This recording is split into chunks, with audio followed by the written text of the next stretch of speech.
Hello everyone, welcome from Pi International Education and welcome back to one of our IELTS tips and tricks videos. In today's video, we will be talking about vocabulary, which is also known as lexical resources in your IELTS scoring method. Now, once you submit your IELTS writing tasks, they are assessed on 4 different criterias. So you have 4 criteria based on which your writing submissions are assessed. When you give your speaking test, the speaking test is also marked on 4 different criteria. Both the writing and the speaking modules have one criteria in common, which is basically vocab or vocabulary, which is formally referred to as your use of lexical resources. Now, simply put, the use of lexical resources means your ability to use a variety of different words in order to convey whatever you want to say. Now, the IELTS exam is a bit different from all the other exams like SATs, GRE, or GMAT because the IELTS does not give you a higher score based on the difficult words that you used. So you don't get any extra marks for using uncommon, unfamiliar, or sophisticated vocabulary, but rather the IELTS assesses whether you can communicate with clarity and use words perfectly, accurately, effectively, and with flexibility. To understand exactly what each of these things are, we're going to take a look at a couple of different examples so that we know exactly how the vocabulary is assessed in your speaking and writing exams. So let's take a look at an example to see exactly how vocabulary is assessed. Let's say you have a very colorful picture here, right? And it has the colors red, blue, green, teal, etc. It has a lot of different colors.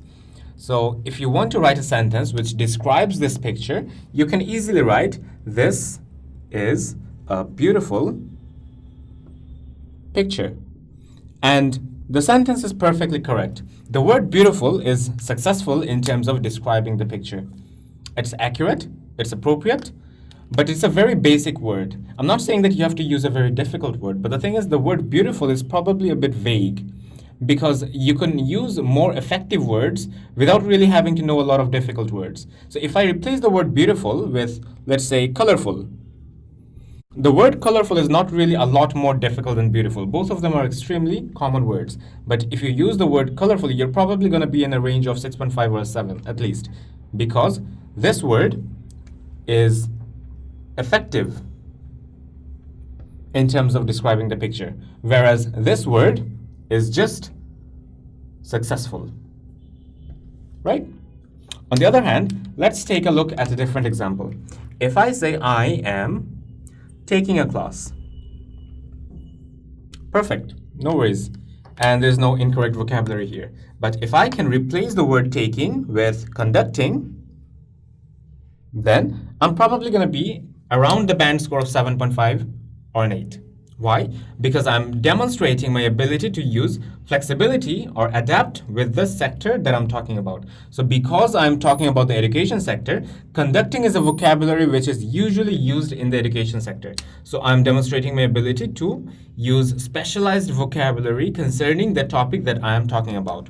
So this demonstrates my flexibility in my vocabulary.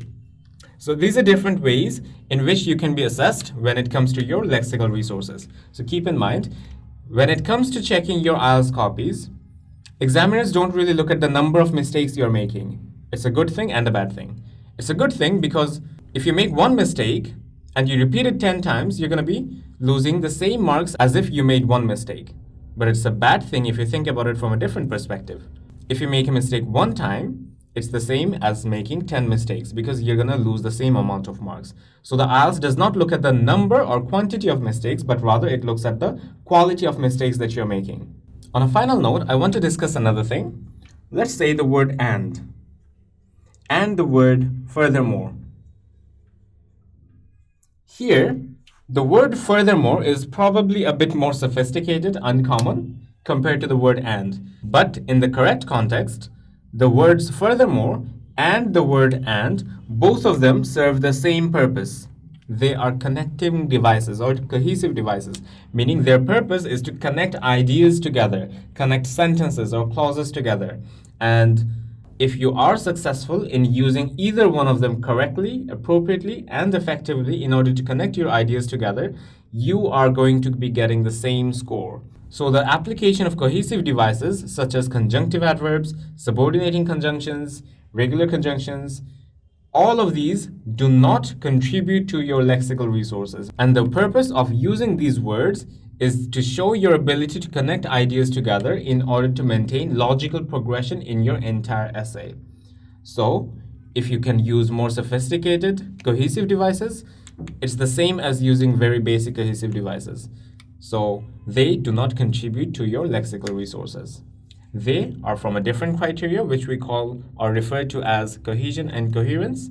And the words such as these things or anything that you use in order to convey your ideas contribute to your lexical resources. So I hope you have a very good idea in terms of how you're assessed in your writing and speaking exams. But keep in mind, don't make spelling mistakes because at the end of the day, they do count, and you're probably going to lose a bit of your marks if you make repeated spelling errors. Thank you very much for watching. And if you want more suggestions like this, and if you want to look at our complete courses on IELTS, SATs, or GREs, then you can always visit mypybd.com. Best of luck for your IELTS preparation, and I'll see you next time.